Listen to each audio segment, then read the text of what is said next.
আপনারা জানেন যে আন্তর্জাতিক অপরাধ ট্রাইব্যুনালে আজকে বেশ কয়েকটি মামলার শুনানি হয়েছে। তার মধ্যে অন্যতম হলো যে ইনফোর্স ডিসঅ্যাপিয়ারেন্স অর্থাৎ গুমের অভিযোগে একটা বিবিধ মামলা ট্রাইব্যুনালে অনেক দিন ধরে চলছে। সেই মামলার আজকে নির্ধারিত তারিখ ছিল। সেই মামলার গ্রেফতারকৃত আসামি মেজর জেনারেল অবসরপ্রাপ্ত জিয়াউল আহসান সাহেবকে আজকে ট্রাইব্যুনালে হাজির করা হয়েছিল। ইনভেস্টিগেশন এজেন্সির পক্ষ থেকে ওই মামলায় সময় প্রার্থনা করা হয়েছে। ট্রাইব্যুনাল 2 মাস সময় মঞ্জুর করেছেন। আমরা জানিয়েছি যে এই মামলা ইতিমধ্যে 2টি ফর্মাল চার্জ ট্রাইব্যুনালে দাখিল হয়েছে এবং আরেকটি অংশ ইনভেস্টিগেশন চলছে। আমরা খুব শীঘ্রই ওই মামলা ইনভেস্টিগেশন রিপোর্ট হাতে পেয়ে যাব। এটা 11 ডিসেম্বর।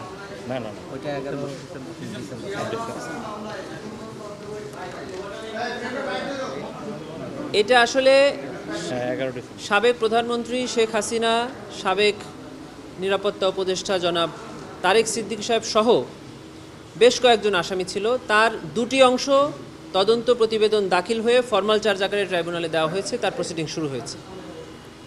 আরেকটি অংশ এখন ইনভেস্টিগেশন চলমান আছে। ইনভেস্টিগেশন একদম শেষ পর্যায়ে মর্মে তদন্ত সংস্থা আমাদেরকে জানিয়েছে। সেজন্য আমরা 2 মাস সময় চেয়েছি। ট্রাইব্যুনাল 2 মাস সময় মঞ্জুর করে আগামী ডিসেম্বরের 11 তারিখে দিন নির্ধারণ করেছে। প্রেক্ষাপটটা কি ছিল? 15 বছর। আরেকটি হলো যে এই বিবিধ মামলা থেকে যে 2টি মামলা ট্রাইব্যুনালে এসেছে সে 2টি মামলাতেও সাবেক প্রধানমন্ত্রী, তার নিরাপত্তা উপদেষ্টা, তৎকালীন স্বরাষ্ট্রমন্ত্রী সহ বেশ কয়েকজন অবসরপ্রাপ্ত এবং সার্ভিং সামরিক কর্মকর্তারা আসামি হিসাবে ছিলেন। আপনারা জানেন যে ওনাদেরকে 2টি মামলায় এই ট্রাইব্যুনালে হাজির করা হয়েছিল। সেই মামলার পরবর্তী তারিখ নির্ধারণ করা হয়েছিল 20 নভেম্বর।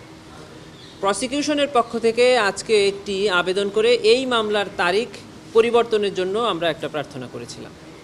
সেই আবেদন মঞ্জুর হয়ে আগামী নভেম্বর মাসের 23 তারিখে ও 2টি মামলার পরবর্তী তারিখ নির্ধারণ করা হয়েছে। ডিজাইন, এলিগেন্স, বিউটি, সেরা পণ্য সবার জন্য জেভিকো।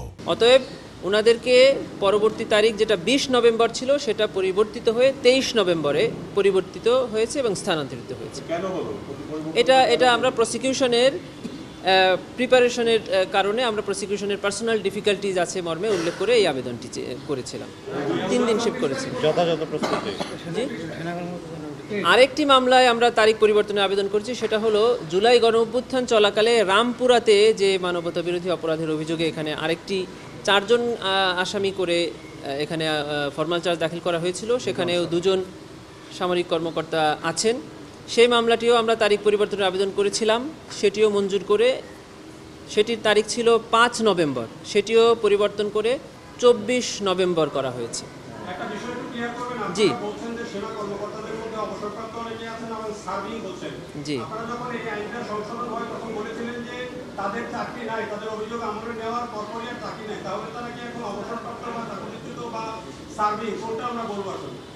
যেটা আইনে বলা আছে সেটাই আইনের ব্যাখ্যা। এখন সেনা সদর দপ্তর সিদ্ধান্ত নেবেন যে এই আইন অনুযায়ী কবে ওনাদেরকে এই আইনটা ওনাদের ক্ষেত্রে প্রয়োগ করবেন। যতক্ষণ না প্রয়োগ করেছেন ততক্ষণ পর্যন্ত তো ওনারা সার্ভিং বলাই যেতে পারে। জি জি সাবেক প্রধানমন্ত্রী শেখ হাসিনার বিরুদ্ধে জুলাই গণঅভ্যুত্থান চলাকালে যে মামলাটি চলছিল, এটি আপনারা জানেন যে রায়ের তারিখ নির্ধারণের জন্য একটি তারিখ দেওয়া হয়েছে। আর ওনার বিরুদ্ধে শাপলা চত্বরে যে 2013 সালে যে গণহত্যার অভিযোগ আনা হয়েছিল সেই মামলাটি তদন্তাধীন আছে। আরও যে 2টি মামলা ইনফোর্স ডিসঅ্যাপিয়ারেন্সের অভিযোগে ওনার বিরুদ্ধে চলছে সেটি তো আগামী যে তারিখের কথা বললাম সেই নভেম্বর মাসে দিন নির্ধারিত আছে।